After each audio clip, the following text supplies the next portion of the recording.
The State of Sustainability, brought to you by AIA Committee on the Environment, Seattle. The image here shows a lake bed in Texas that dried up in 2012 and was caused by global warming and climate change. Events like this are becoming far more common in North America and the rest of the world. Within the building industry, the question is, can we sit back, relax, have a nice ice cold beer, and say, we're rocking it.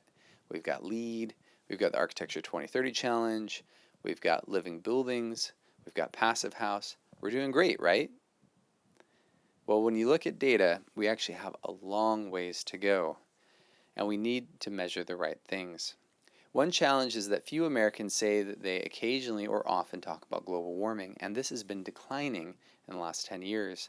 In 2015, only 26% of Americans said that they regularly talked about it with friends and family, which is down from 41% in 2008. Why are we talking about this less? It's becoming more and more critical. Three numbers that really matter. 2 degrees Celsius is the threshold that scientists say if we go up to in terms of warming, it will be irreversible. 565 gigatons is how many emissions it will take to get there.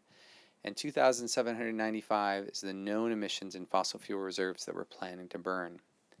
We've already observed large shifts within the climate in the last 100 years.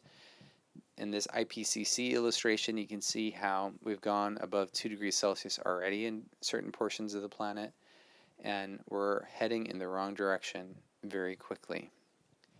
One challenge with carbon dioxide emissions is that they're invisible to the human eye. This NASA illustration shows how the northern hemisphere is emitting most of carbon dioxide and how the southern hemisphere actually has very few emissions. Especially in South America and the Amazon, you can see there how it's absorbing large amounts of emissions coming from Africa and North America. The world just can't keep up with how quickly we're pumping carbon dioxide into the atmosphere. Within Washington State, there's been many measured glaciers. The South Cascade Glacier here, you can see just how much that's retreated in the last 100 years. As a mountaineer, I've seen glaciers retreat significantly even in the last 15 years, as glaciers that I can see in photos and hiking books are already gone. Another challenge is that Antarctica is starting to have large ice shelves be destabilized, which runs the risk of large amounts of ice shifting into the ocean, which can cause global sea level rise. There's enough ice in Antarctica to raise ocean levels well over 20 feet if it destabilized enough. Here, the Architecture 2030 group started looking at what does that mean to coastal cities. The city of Seattle here you can see with a 9-foot sea level rise, the city of San Francisco with a 7-foot sea level rise. The stadiums would be underwater, folks. Are we thinking about our cities in a resilient way? And are we designing to reduce emissions so that they can be more resilient? The Jevons paradox shows just why we can't look at just efficiency.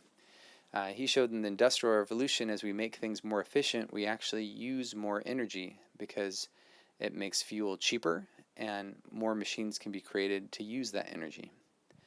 That is why we have to focus on carbon dioxide emissions directly from buildings.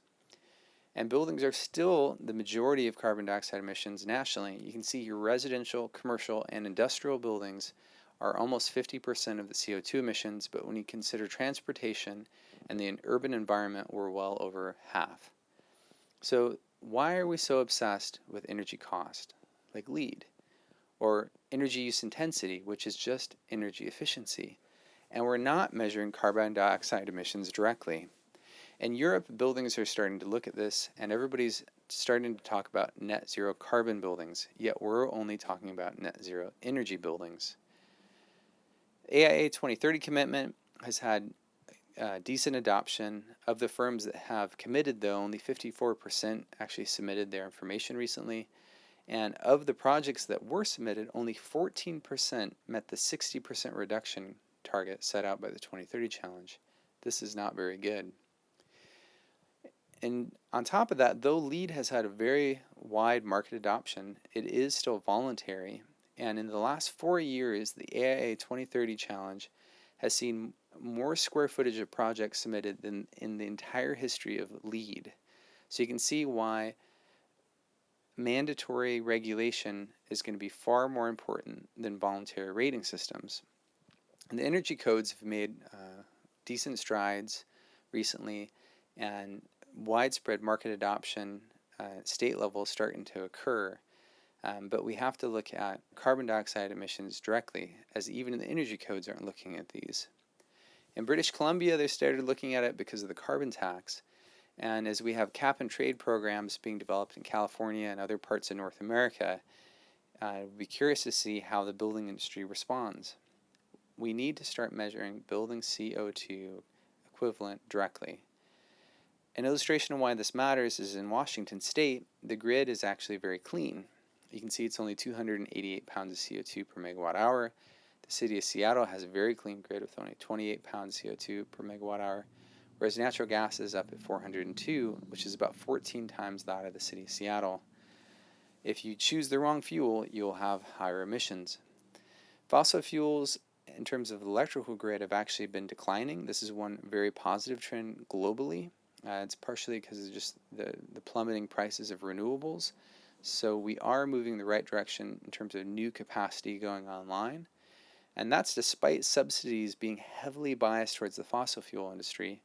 You can see they get almost 6 times the emissions or the subsidies as the renewable energy groups, which get about 100 billion US dollars globally versus the 554 to fossil fuels.